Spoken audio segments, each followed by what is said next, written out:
Good morning. நான் இப்போ வத்த குழம்பு பேஸ்ட் பண்ண போகிறேன். இது ஒரு கஸ்டமர் ரிக்வெஸ்ட், கொஞ்சம் ப்ரீமிக்ஸஸாக கொஞ்சம் பண்ணி கொடுங்க, எஸ்பெஷலி ரெடி டு யூஸாக இருக்கணும் அப்படின்றது தான் அவங்க ரிக்வெஸ்ட்டு. ஸோ நான் அதுக்காக இப்போ நான் வந்து வத்த குழம்பு பேஸ்ட் ரெடி பண்ணுறதுக்காக தேவையான பொருள்லாம் கேதர் பண்ணி வச்சுருக்கேன். இது நம்ம ஸ்டார்ட் பண்ணுறதுக்கு முன்னாடி இதுக்கு ஒரு பொடி ரெடி பண்ணோம். ஸோ அந்த பொடிக்காக நான் வந்து மிளகா, வெந்தயம், பருப்பு, மிளகு, ஜீரகம் அதெல்லாம் எடுத்து வச்சுருக்கேன்.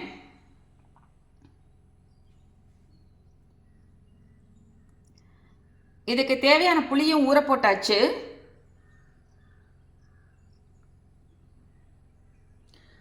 நம்ம நல்லெண்ணெய் எடுத்து வச்சுருக்கேன். இப்போ அதை கேதர் பண்ணதில் வந்து பார்த்திங்கன்னா வறுத்து எடுத்துடணும். ஸோ முதல்ல வந்து நான் வந்து பெருங்காயத்தை வறுத்துட்ட உடனே கடலைப்பருப்பு போட்டிருக்கேன். கடலைப்பருப்பு ஒரு நிமிஷம் ஆன உடனே உளுத்தம்பருப்பு, தனியா இதில் போட்டுடலாம்.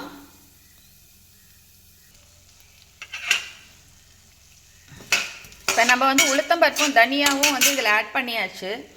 இது ஒரு நிமிஷம் வதங்கின உடனே இதோட நம்ம மிளகாவை ஆட் பண்ணிடலாம். இப்போ மிளகாவும் ஆட் பண்ணியாச்சு. இதில் பாக்கி இருக்கிறது வந்து மிளகு, ஜீரகம், வெந்தயம் தான். மிளகு, ஜீரகம் வந்து ரொம்ப நாழி வறுத்தோம்னா உங்களுக்கு வந்து அந்த மருந்து வாசனை வந்துடும். அதனால் வந்து கடைசியாக இறக்கிறதுக்கு ஒரு நிமிஷம் முன்னாடி போட்டுட்டு ஆஃப் பண்ணிடலாம். ஆஃப் பண்ணிவிட்டு வெந்தயம் போட்டால் போகிறோம்.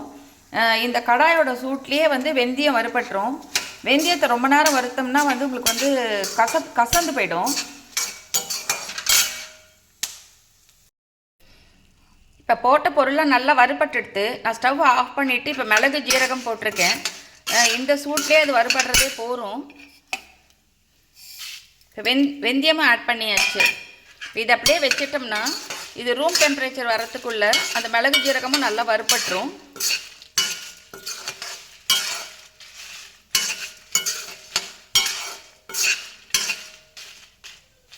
இது கொஞ்சம் நல்லா ஆறின உடனே ஒரு பொடியை அரைச்சி எடுத்துன்னு வந்துடலாம்.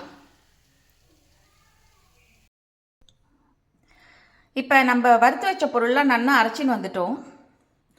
நான் யூஸ்வலாக வந்து பொடிக்கெல்லாம் வந்து பார்த்திங்கன்னா காஷ்மீரி சில்லி யூஸ் பண்ணுவேன். ஏன்னா வந்து உங்களுக்கு வந்து அது நல்ல கலர் கொடுக்கும், செகண்ட் ஃப்ளேவர்ஃபுல்லாகவும் இருக்கும். அதனால் அதே மாதிரி புளியை நல்லா கரைச்சி கெட்டியாக வடிகட்டி வச்சுருக்கேன். ஏன்னா அதில் ஏதாவது அந்த ஓடுகீடு இருந்ததுன்னா இல்லை வேறு எதுனா இம்ப்யூரிட்டிஸ் இருந்ததுன்னா சீக்கிரம் கெட்டு போயிடும். இதெல்லாம் நம்ம நாள்பட வச்சுக்கணும். அதுக்காக நல்லெண்ணெயில் வந்து பார்த்திங்கன்னா சுண்டக்காய் வத்தல் வந்து வறுத்து வச்சுருக்கேன். இதில் காய்கறிலாம் போட்டால் நம்ம வச்சுக்க முடியாது. அதனால் நான் வந்து வத்தல் யூஸ் பண்ணியிருக்கேன். இந்த சுண்டக்காவும் நம்ம ஃபார்ம்லேருந்தே எடுத்தது தான். எப்பப்போ கிடைக்கிறதோ அப்பப்போ நான் வந்து பார்த்திங்கன்னா இந்த மாதிரி வத்தல் பண்ணி வச்சுருப்பேன்.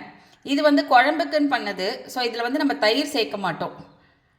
ஜஸ்ட்டு உப்பு மட்டும் போட்டு நல்லா இது பண்ணி ஊற வச்சு காய வச்சு வச்சுருக்கிறது. இது குழம்புல சேர்க்கறதுக்காக. இதையும் வறுத்து வச்சாச்சு. அதே மாதிரி குழம்பு தாளிக்கிறதுக்காக நம்ம வந்து தேவையான சாமான்லாம் எடுத்து வச்சிட்டோம். இது பெருங்காயம் வந்து சும்மா கொஞ்சம் ஃப்ளேவருக்காக போடுறது தான். ஏன்னா ஏற்கனவே நம்ம பொடியில் போட்டு அரைச்சிருக்கோம். ஸோ ஜஸ்ட் அந்த தாளிக்கிற ஃப்ளேவருக்காக அது வந்து நான் எடுத்து வச்சுருக்கேன். இப்போ நம்ம வந்து குழம்பு வந்து தாளிக்க ஆரம்பிச்சிடலாம். இப்போ நான் கடுகு, கருவேப்பிலை, பெருங்காயெல்லாம் தாளிச்சிட்டு இந்த அரைச்சி வச்ச பொடியை இதில் போட்டேன்.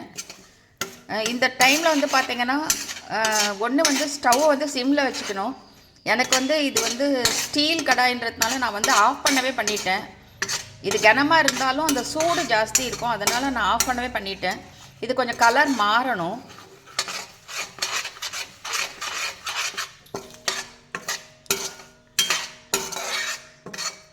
நம்ம இது ஒரு நிமிஷம் கழித்து கூட நம்ம வந்து இதை ஸ்டவ் வந்து ஆன் பண்ணிக்கலாம். ஆனால் கரிஞ்சி போச்சுன்னா அது வேஸ்ட்டாக போயிடும், நல்லா இருக்காது டேஸ்ட்டு. இப்போ நம்ம சிம்மில் வச்சு நல்லா இந்த அரைச்ச பொடி வந்து நல்லா கலர் மாறிடுது. இந்த ஸ்டேஜில் வந்து நம்ம வந்து கரைச்சி வச்ச புளி தண்ணியை கொட்டிடலாம்.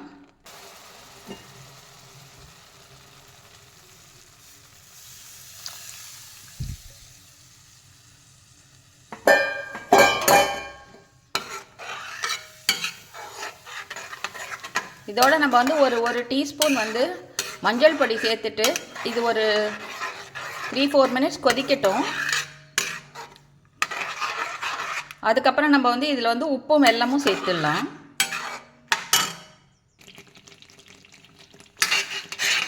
இப்போ நல்லா குழம்பு கொதித்து ஆயில் பிரிஞ்சு வந்துடுது. ஸோ இந்த ஸ்டேஜில் வந்து நம்ம வறுத்து வச்ச சுண்டக்காய் வத்தலையும் போட்டு இதில் கலந்து விட்டுடலாம்.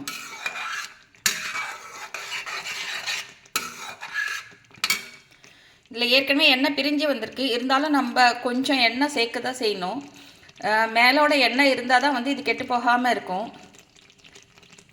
இதுக்கு வந்து ரொம்ப இம்பார்ட்டண்ட் கீ பாயிண்ட் என்ன அப்படின்னா வந்து பார்த்திங்கன்னா, நம்ம புளியை கெட்டியாக கரைக்கிறதுனால இதை வந்து நல்லா கலந்து விட்டுட்டே இருக்கணும். நம்ம வச்சுட்டு நகர்ந்து போகலாம் முடியாது. அதே மாதிரி அது கொதிக்கச்ச பயங்கரமாக தெளிக்கும், ஏன்னா கெட்டியாக இருக்கிறதுனால. ஸோ அதுவும் பார்த்துக்கணும் நம்ம. இப்போ நம்ம வத்தக்குழம்பு பேஸ்ட் வந்து பியூட்டிஃபுல்லாக ரெடி ஆகிடுது. இது வந்து ஒரு நல்ல ஹேண்டி டிஷ் இது. இப்போ நம்ம வெளியில் போயிட்டு வரோம், வெளியிலலாம் சாப்பிட வேண்டாம், வீட்டில் வந்து சாப்பிட்லாம் அப்படின்னா சும்மா ஒரு கிளாஸ் அரிசி போட்டு வச்சோம்னா நம்மளுக்கு வந்து இது கலந்து சாப்பிட்டுக்கலாம். அதே மாதிரி வீட்டில் கொஞ்சம் ஏஜ் ஆனவங்களாக இருந்தால், அதே மாதிரி பேச்சுலர்ஸாக இருந்தால் அவளுக்கும் வந்து இது ரொம்ப ரொம்ப ஹெல்ப்ஃபுல்லாக இருக்கும். இது ஆல்மோஸ்ட் ஆறிட்டு இன்னும் கொஞ்சம் நல்ல ரூம் டெம்பரேச்சர் வந்த பிறகு இதை அப்படியே பேக் பண்ண வேண்டியது தான். தேங்க்யூ.